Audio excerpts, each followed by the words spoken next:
ভৈরবে ট্রেনের বগি লাইনচ্যুত, বন্ধ ঢাকা সিলেট চট্টগ্রাম রুট।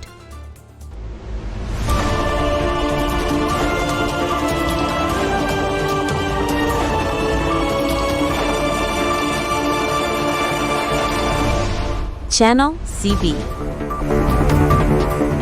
সোমবার দিবাগত রাত, সময় প্রায় ৩টে, কিশোরগঞ্জের ভৈরব বাজার জংশন অতিক্রম করার মাত্র ১৫০ মিটার পরই হঠাৎ লাইনচ্যুত হয় ঢাকা মেল ২ ট্রেনের একটি বগি। ঢাকা থেকে রাত ১১টা ৪৫ মিনিটে ছেড়ে আসা ট্রেনটি ভৈরব জংশন অতিক্রম করছিল। রাত ২টো ৫৫ মিনিটে কেবিন স্টেশন মাস্টার সংকেত দেওয়ার পর ট্রেনটি এগোতেই ইঞ্জিনের পর চতুর্থ বগিটি হঠাৎ লাইনচ্যুত হয়ে পড়ে। এই দুর্ঘটনার ফলে ভৈরব বাজার জংশনের আপ ও ডাউন ২ লাইনই অচল হয়ে পড়ে। এতে রাত ৩টা থেকে ঢাকা সিলেট চট্টগ্রাম রুটে সব ধরনের ট্রেন চলাচল সম্পূর্ণ বন্ধ হয়ে যায়। ট্রেনে থাকা যাত্রীরা পড়েন চরম ভোগান্তিতে। অনেক যাত্রীকে রাতভর ট্রেনেই অপেক্ষা করতে হয়। কেউ কেউ স্টেশনে নেমে খোলা আকাশের নিচে সময় কাটান।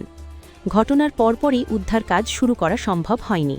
পরে আখাউড়া থেকে একটি রিলিফ ট্রেন পাঠানো হয়। রেলওয়ের প্রকৌশলীরা ঘটনাস্থলে পৌঁছে লাইন থেকে বগি সরানোর কাজ শুরু করেন। Bhairab railway station master Mohammad Yusuf Mia জানান, দুর্ঘটনার পর দ্রুত উদ্ধার কার্যক্রম শুরু করা হয়। আখাউড়া থেকে রিলিফ ট্রেন এসেছে, কাজ শেষ হলে দ্রুত ট্রেন চলাচল স্বাভাবিক করা হবে। দীর্ঘ সময় ট্রেন চলাচল বন্ধ থাকায় ঢাকা সিলেট ও চট্টগ্রামগামী একাধিক ট্রেন বিভিন্ন স্টেশনে আটকা পড়ে। এতে ভোগান্তিতে পড়েন হাজারো যাত্রী। রেল কর্তৃপক্ষ জানিয়েছে, দুর্ঘটনার কারণ তদন্ত করে দেখা হচ্ছে। প্রাথমিকভাবে যান্ত্রিক ত্রুটিকে দায়ী করা হলেও বিস্তারিত তদন্তের পর নিশ্চিত হওয়া যাবে। রেল যোগাযোগ স্বাভাবিক করতে উদ্ধার কাজ চলছে বলে জানিয়েছে কর্তৃপক্ষ। তবে এ ঘটনায় আবারও প্রশ্ন উঠেছে রেলপথের নিরাপত্তা ও রক্ষণাবেক্ষণ নিয়ে। এই ছিল বিস্তারিত। আরও খবরের জন্য চোখ রাখুন আমাদের সঙ্গে। ধন্যবাদ।